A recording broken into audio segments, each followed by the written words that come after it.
Дмитрий Александрович, огромное спасибо, что нашли время для Яшара. Я хотела бы, чтобы мы сегодня поговорили о поправках, о изменениях, которые недавно на сессии парламента были внесены в закон о гражданстве Республики Абхазия.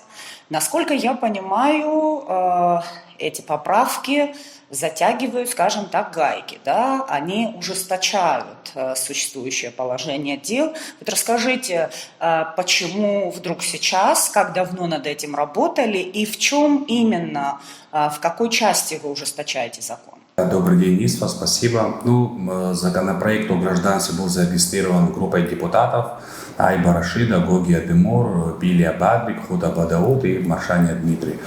Он был принят в первом чтении. Вопрос гражданства напрямую влияет на нашу безопасность. И, кстати говоря, у нас в обществе много тем обсуждают, но для меня, кроме нашей национальной безопасности, тема номер 2 идет вопрос, конечно же, о гражданстве.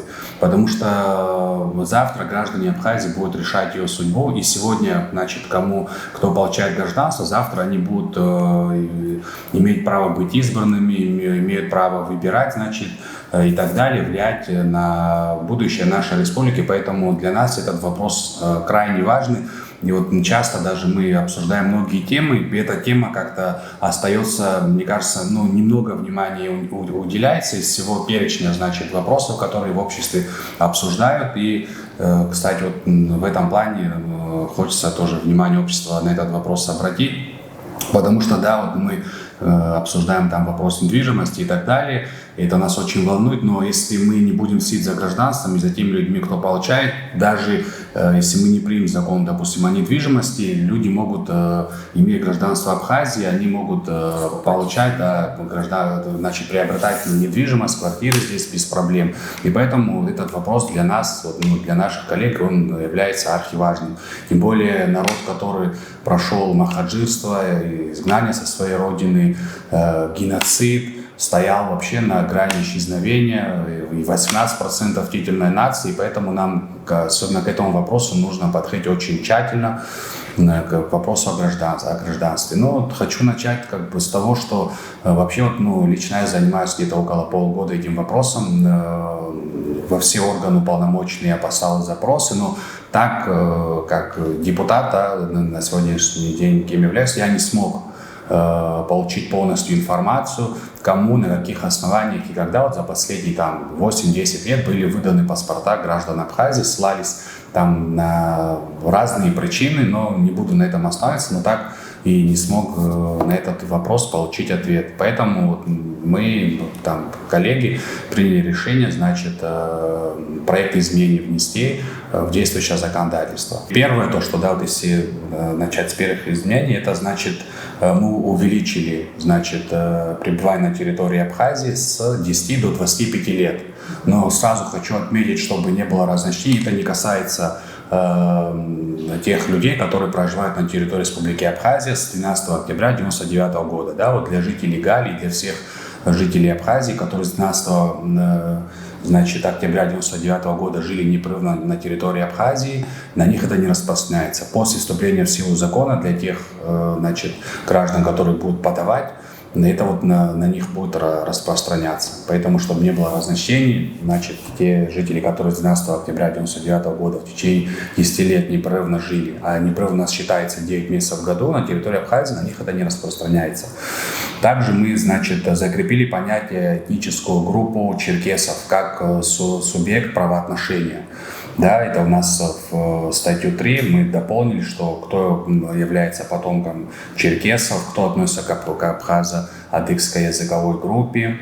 И мне кажется, это очень важно, так как это братские народы, и в законе о гражданстве, что мы закрепили вообще такое понятие, мне кажется, это очень важно. И хотелось бы сказать, что также представители этнической группы черкесов, адыгов, они будут получать так, как и получали в действующей редакции, на общих основаниях, кроме пребывания на территории Абхазии, не 25 лет, а 10, как, было в действующей редакции. Также хотелось бы сказать, что мы расширили понятие клятвы гражданина Республики Абхазия. так как в действующей редакции там всего 2 предложения, значит, было, мы расширили, на текст клятвы мы, значит, и на абхазском языке написали, и на русском языке, да, и как бы знание абхазского языка, но тем более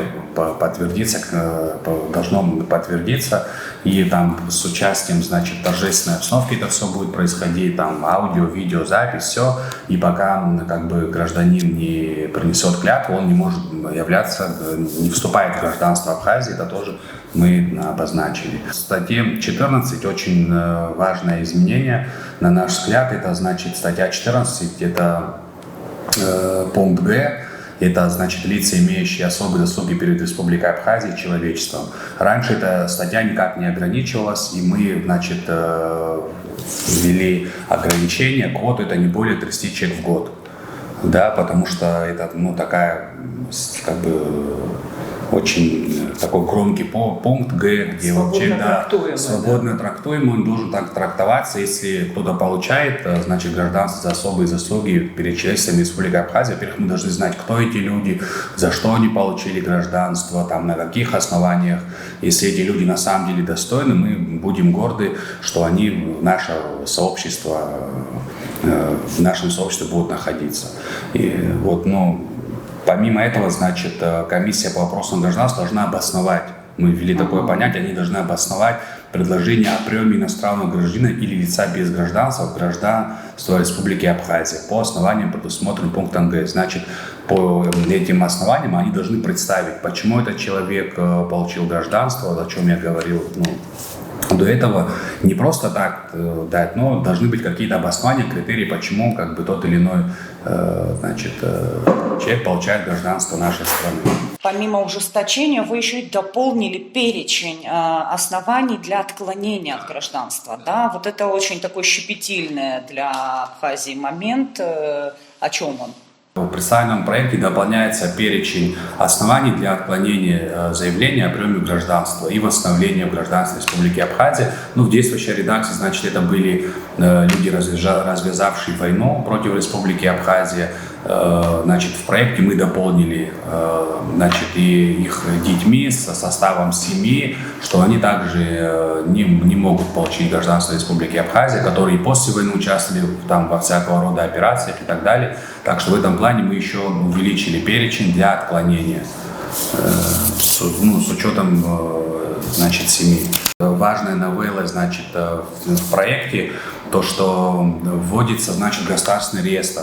Ну, одно из ограничителей, помимо того, что написано в законе, это, конечно, гласность. И у нас, тем более в Абхазии, и будет государственный реестр, да, если проект примут, государственный реестр персонального учета лиц, принятых в гражданство Республики Абхазия, порядок и формирование, введение которого будет определяться президентом Республики Абхазия. Значит, каждое гражданство, которое подписано указом президента, оно должно состоять, значит, в реестре персонального учета лиц, принятых в гражданство. И пока, значит, мы это отметили в проекте, гражданство вступает в силу только после указа президента. Этот указ должен официально опубликоваться на официальном сайте президента. И только тогда он получает, значит, гражданство Республики Абхазия. То есть с момента опубликования? Да, с момента опубликования. Такого же не было ранее. Ну, такого не было. Вообще каждый указ, он должен, вообще любой указ президента, он должен официально опубликоваться. Ну, такого у нас не было, да. В проекте, значит, мы это закрепили.